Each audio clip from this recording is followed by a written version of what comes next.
Hey everyone, it's Ashley. Welcome back to my channel. Today I thought it would be fun to make a springtime / April card.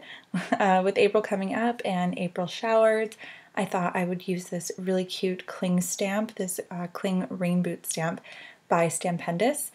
Their cling stamps are interesting in the way that you have to take them off. So they come with this plastic piece that they're sort of like clinged to. They also have a small plastic piece on top of the actual stamp. So when you're using it as a cling stamp, you don't want to take that second piece of plastic off. And I've seen a few questions regarding that on Stamp Junkies, which is a Facebook stamping group, and I will link that in the description if you're not familiar with it, but that is the answer for that. So you want to keep that second piece of plastic on there, and that's what's actually going to cling to your acrylic block. I'm going to be using my Mini Misty for this, and I'm going to remove that top or first layer, which is a foam layer, which helps with clear stamps because there's no foam behind it, obviously, so it helps the impression. But since I'm using cling stamps, I don't need that top layer, so I'm just going to take it right out. I'm using some removable or repositionable sticker paper for this first impression because I am going to be doing some creative masking with this card.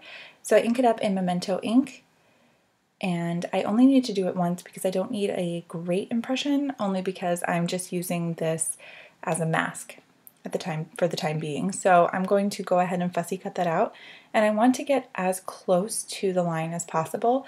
Sometimes when we're fussy cutting something and we want to make it almost look like we die cut it, you want to leave a tiny bit of space or white space, but for masking you definitely want to get right on the line because you don't want any white space around what your background is going to be and what the main focal point or stamp is going to be.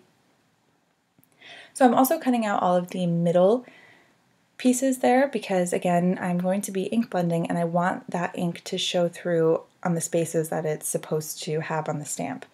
And you'll see between the other two pairs of boots, the middle one and the one on the right, it's just the center. So I'm going to take my X-Acto knife and just cut that out carefully. I do look really close to my fingers here, but everything turns out okay. Just be careful when using an X-Acto knife. So in just a second, I will go ahead and poke that right through, and then you'll see that it leaves me with basically just a perfect cutout of what the boots are supposed to look like. So now I'm going to be stamping my actual image on a 4 by 5 1/4 piece of cardstock, and I'm going to do this twice to make sure it's a nice bold impression, and I am again using Memento ink, and that's because I will be Copic coloring. The first thing I do is use my mask. So I'm going to put this right over the image, and I'm going to create a background, which is what I want to do first before I do any coloring with the boots.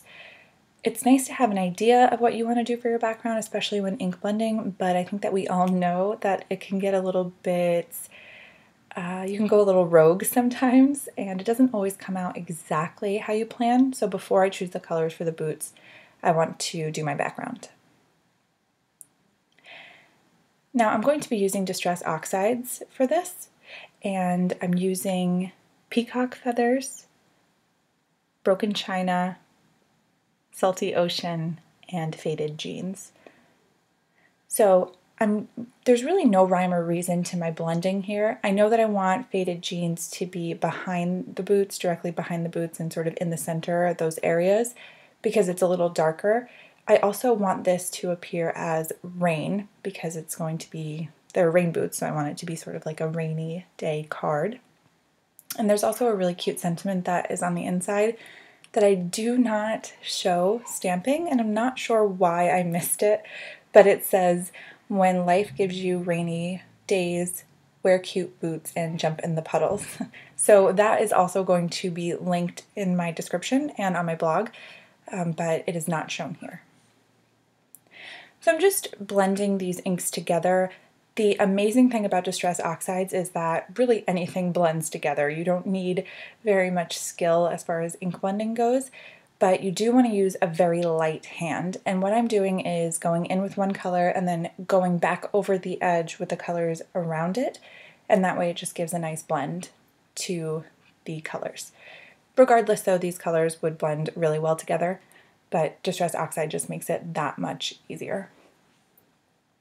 So I am using my Distress sprayer, and I have to say that this is a brand new sort of spraying tool for me. I know that everybody has been using it, but I wasn't sure about it. I thought the mini mister was maybe better because it was more controlled, and I think that that's almost why the Distress sprayer is probably better for these types of projects, because you do get those fine mist spots and big drop spots. So it does definitely give that wet appearance. As I was trying to remove my mask, I realized it was still pretty wet. So I wanted to just hit that with my heat tool for 1 minute, just to make sure that everything was dry, and then it would be a little easier to remove my mask. Now again, this is not true masking paper. This is just a repositionable sticker paper, but it works fine. There are some spots where I need to just rub it over with my finger just to make sure I get all of that adhesive from the paper off, which got transferred when I sprayed it. I'm not going to be going into my Copic coloring very much, only because I keep it super simple. I just wanted nice bold colors. I don't do any highlighting or shadowing or anything like that. I'm using a green and a yellow for the boots on the way left, and then a purple and a darker green for the boots on the way right.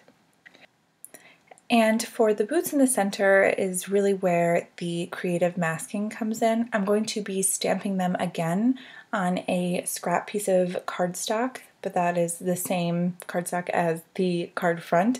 And as you can see, there's a little buckle that's going into the middle pair of boots from the far left pair of boots. So I'm just going to take a very small piece of masking tape or painter's tape and mask that off before I ink up the center boots again. And once I ink it up with Memento ink, I'm really just using the center because I don't need the entire image for what I'm doing at this moment. But after I ink it up, I will just take off that piece of masking tape so that none of the ink transfers over. And then I will go ahead and shut the top of my MISTI so that I get a nice impression. You could also do this with an acrylic block, not the MISTI. Nothing about it specifically needs to be in the same place every time, but the MISTI makes it easy because it's a nice big area. So as you can see, that was masked off, and I just went ahead with a Copic or alcohol marker safe pen and completed the line there. I'm coloring these boots bright red with some bright yellow flowers, and I'm going to cut these boots out as well. And these boots are going to pop out of the paper, so it looks a bit 3D and a little more, just gives a little bit more interest to the card.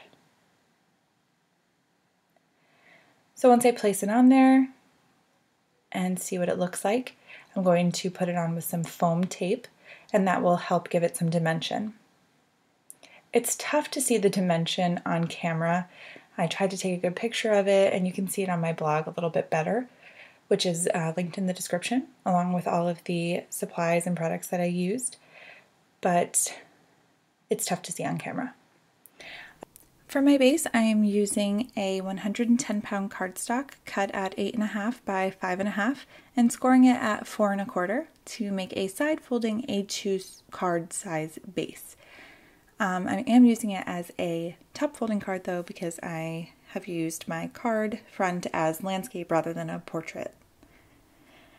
So I'm going to adhere this to my card base with some double-sided tape, and that's because I really want to leave the dimension to the middle pair of boots.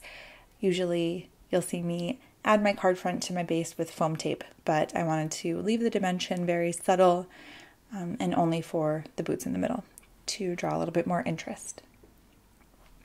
So you can't see it here, but I do add some clear Nuvo crystal drops, and I also add glossy accents to the middle pair of boots, which you'll see in the photo coming up in just a second.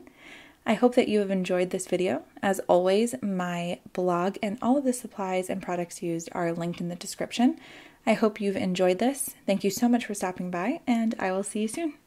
Thanks. Bye.